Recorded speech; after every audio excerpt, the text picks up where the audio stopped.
Hello friends, एक नई video में आप सभी का स्वागत है। आज मैं आपको बताने वाला हूँ एंजल वन एप्लीकेशन में एसआईपी किस तरीके से की जाती है। तो म्यूचुअल फंड में इन्वेस्ट करने के लिए सबसे पहले तो हमें एक डीमैट अकाउंट बनाना होता है, जो कि मैंने आपको पिछली वीडियो में बताया था। डीमैट अकाउंट एंजल वन पर किस तरीके से बनाया जाता है। अगर आपने वो वीडियो नहीं देखी है तो इसका लिंक आपको डिस्क्रिप्शन में मिल जाएगा। एंजल वन एप्लीकेशन पर अकाउंट बनाने के बाद पहले हमें एसआईपी करनी है। तो सबसे पहले हम यहाँ पर सर्च वाले ऑप्शन पर क्लिक कर लेंगे। एप्लीकेशन को मैंने यहाँ से ओपन कर लिया है। सबसे पहले हम इसको ओपन करेंगे और यहाँ पर हमें जो भी फंड में जिस भी फंड में हमें इन्वेस्ट करना है उसको हम यहाँ पर सर्च कर लेंगे। तो मैंने यहाँ पर एक फंड को ले लिया है, इसको सर्च कर लिया है। तो यहाँ पर आप देख सकते हैं एक मेरे पास फ्लेक्सी के फंड है। तो इसमें ही मैं अपनी 2000 रुपए की एसआईपी स्टार्ट करने वाला हूँ। तो इस फंड को मैंने किस तरीके से चुना है मैं आपको बताता हूँ। यहाँ पर आपके लिए कोई भी रिकमेंडेशन नहीं है, आप अपने रिस्क पर म्यूचुअल फंड में इन्वेस्ट करिए। तो मैं कोई एडवाइजर नहीं हूँ, आप अपने रिस्क पर इसमें इन्वेस्ट कीजिए। तो चलिए अब मैं आपको बताता हूँ किस तरीके से मैं अपनी एसआईपी स्टार्ट करने वाला हूँ। सबसे पहले यहाँ पर हमें इसके रिटर्न देखना है। मैंने इसको स्टार्ट करने से पहले देखा है कि इसमें 1 साल में, 3 साल में और 5 साल में कितना हमें रिटर्न मिला है। इसके बाद नीचे आने के बाद मैंने इसमें क्या क्या चीजें और देखी। अगर हम इसमें मंथली एसआईपी करेंगे तो मंथली एसआईपी भी कर सकते हैं। अगर हम एक बार यानी कि लमसम इसमें इन्वेस्ट करना चाहते हैं वो भी कर सकते हैं। इसके बाद नीचे आने के बाद हम देखेंगे हमारा जो ये फंड है कितना पुराना है। तो ये भी काफी चीजें हमें चेक करनी होती है, जैसे कि हम अदर इन्फॉर्मेशन पर क्लिक करके देखेंगे। तो ये जो हमारा फंड साइज है ये 12 साल पुराना है। इसका एओएम देखेंगे काफी बड़ा है, 100 करोड़ से ज्यादा का है। तो इसको हम क्या करेंगे, इसको हमने चुना है। और इसके साथ ही यहाँ पर लॉक इन पीरियड बिल्कुल भी नहीं है। हम इसमें कभी भी रिडीम कर सकते हैं, कभी भी हम इसमें इन्वेस्ट कर सकते हैं और कभी भी पैसा निकाल सकते हैं। इसके बाद यहाँ पर एग्जिट लोड काफी है, 2% का यहाँ पर दिया गया है। इसके बाद यहाँ पर हमें दिया गया है एक्सपेंस रेशियो, मतलब हमें अगर हम इसमें इन्वेस्ट करते हैं तो 1 साल में हमें इतना पैसा यहाँ पर देना पड़ेगा। मतलब हमारे अमाउंट से यहाँ पे कटता रहेगा 0.63, मतलब हमारे लगभग आधे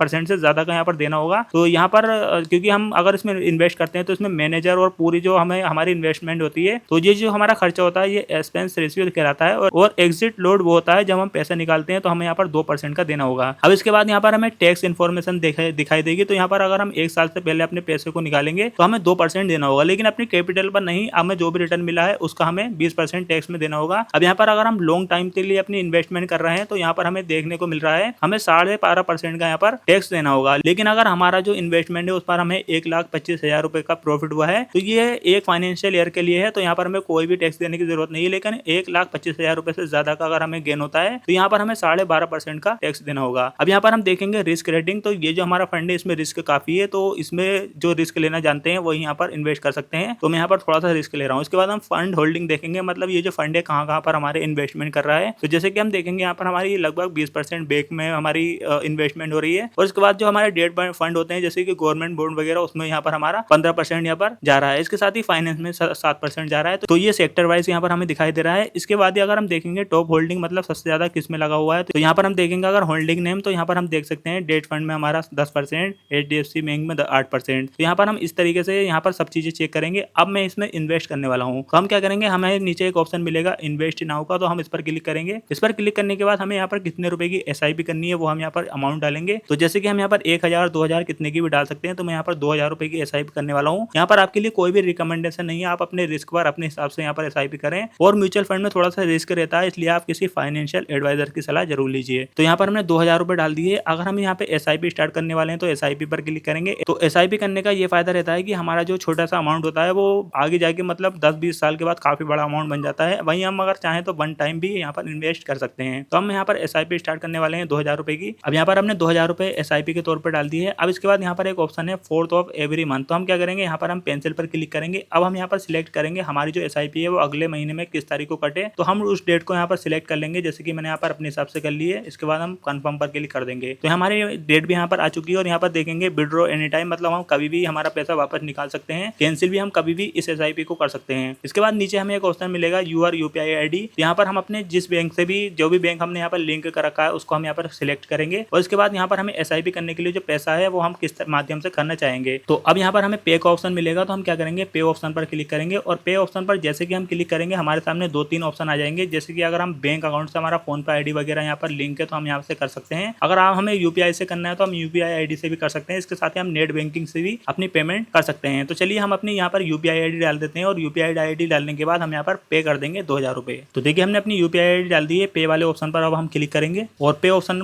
पर क्लिक करने के बाद ये देखिए हमारी यूपीआई आईडी पर एक मैसेज जाएगा। उस मैसेज को हमें यहाँ पर सिलेक्ट कर लेना है। मतलब उस मैसेज से जब तक हम यहाँ पर पेमेंट नहीं करेंगे तो तब तक हमारा जो ये पेमेंट है सक्सेसफुल नहीं हो पाएगा। तो देखिए हमारे मोबाइल नंबर पर एक मैसेज आ चुका है। अब हम इसे वेरीफाई कर देंगे, मतलब 2000 रुपए की पेमेंट कर देंगे तो हमारी जो एसआईपी यहाँ पर स्टार्ट हो जाएगी। अब दोस्तों ये देखिए हमारी जो एसआईपी स्टार्ट हो हो चुकी है 2000 रुपए की। यहाँ पर आप देख सकते हैं ऑर्डर भी हमारा सक्सेसफुल हो चुका है। लेकिन यहाँ पर जो आपको ऑप्शन दिखाई दे रहा है एक्सचेंज वाला, मतलब प्रोसेसिंग हमारी चल रही है ऑर्डर की। तो जैसे कि ये जो हमारा पैसा है जिस भी फंड में हमने लगाया वहां तक पहुंच जाएगा तो हमारी यहाँ पर एसआईपी स्टार्ट हो जाएगी और हमारा जो पोर्टफोलियो है वो भी अपडेट हो जाएगा 23 तारीख तक। मतलब 2 दिन का समय यहाँ पर लगता है। जैसे कि हम आज एसआईपी स्टार्ट करेंगे तो दूसरे दिन यहाँ पर ये अपडेट हो जाती है और तीसरे दिन हमारा यहाँ पर जो पोर्टफोलियो है वो अपडेट हो जाता है। इस तरीके से हम एसआईपी को स्टार्ट कर सकते हैं। अब इस एसआईपी का अगर हम स्टेटस देखना चाहते हैं तो हमें यहाँ पर नीचे एक ऑप्शन दिखा है व्यू ऑर्डर डिटेल का। तो यहाँ पर हम जैसे कि क्लिक करेंगे तो यहाँ पर आप देख सकते हैं हमारी यहाँ पर 2000 रुपए की एसआईपी हमने 19 तारीख को स्टार्ट करी है और इसके बाद यहाँ पर हमारी पेमेंट वगैरह भी सक्सेसफुल हो चुकी है। अब 2 दिन में हमारी जो ये एसआईपी है वो स्टार्ट हो जाएगी। इसके बाद हर महीने हमारा पैसा कटता रहेगा और धीरे धीरे छोटी छोटी अमाउंट हमारी म्यूचुअल फंड में इन्वेस्ट होती रहेगी। तो इस प्रकार से हम एसआईपी को स्टार्ट कर सकते हैं। अगर आपको जानना है कि एसआईपी को स्टार्ट करने के बाद किस तरीके से कैंसिल की जाती है, अपने पैसों को बैंक अकाउंट में दोबारा कैसे लिया जाता है, तो आप नीचे कमेंट्स करके जरूर बताइएगा। अगली वीडियो में मैं आपको बताऊंगा एसआईपी को किस तरीके से बंद किया जाता है। अगर आपको लमसम करना सीखना है तब भी आप नीचे कमेंट करके लिख दीजिए, मैं आपको अगली वीडियो में पूरी डिटेल के साथ शेयर कर दूंगा। तो अगर आपको जानकारी पसंद आई हो तो आप इस वीडियो को लाइक और शेयर जरूर करें। अगर आपका कोई सवाल हो तो आप नीचे कमेंट करके जरूर बताइएगा। तो चलिए मिलते हैं अगली किसी नई वीडियो में। Thank you for